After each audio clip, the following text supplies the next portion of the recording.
TNI AD membuat sejarah, rekrutmen 24.000 Tamtama untuk Batalion Teritorial Pembangunan, antara dukungan pembangunan dan kontroversi profesionalisme. Tentara Nasional Indonesia Angkatan Darat TNI AD mencatat sejarah dengan rencana merekrut 24.000 prajurit Tamtama untuk membentuk Batalion Teritorial Pembangunan yang akan tersebar di 514 kabupaten kota di Indonesia.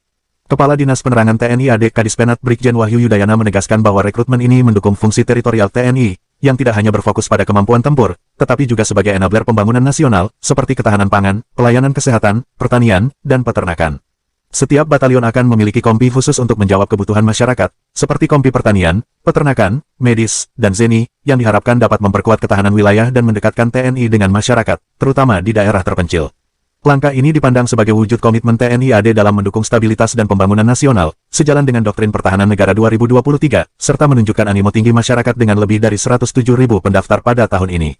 Namun, rencana ambisius ini menuai kritik tajam dari koalisi masyarakat sipil untuk reformasi sektor keamanan, yang menilai bahwa tugas non-tempur seperti pertanian dan pelayanan kesehatan menyimpang dari fungsi utama TNI sebagai alat pertahanan negara. Kritik ini menyoroti potensi pelemahan profesionalisme TNI, karena prajurit dilatih untuk perang, bukan untuk urusan sipil, yang seharusnya ditangani oleh aparatur sipil negara.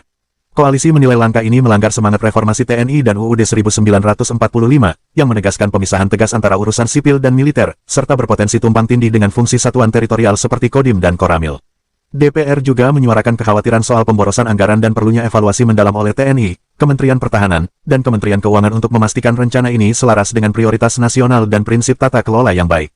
Dilihat dari kebaikan, rekrutmen ini memperkuat kehadiran TNI di wilayah terpencil, mendukung pembangunan nasional, dan meningkatkan ketahanan pangan serta pelayanan kesehatan masyarakat. Dengan animo pendaftar yang tinggi, langkah ini juga membuka lapangan kerja dan mempererat hubungan TNI dengan rakyat, sesuai dengan jati diri prajurit yang berasal dari rakyat. Serta keburukan, rencana ini berisiko mengaburkan batas antara tugas militer dan sipil, melemahkan fokus TNI pada kesiapan tempur, dan bertentangan dengan semangat reformasi TNI yang menuntut profesionalisme militer. Potensi pemborosan anggaran dan tumpang tindih fungsi dengan satuan teritorial yang sudah ada juga menjadi sorotan kritis.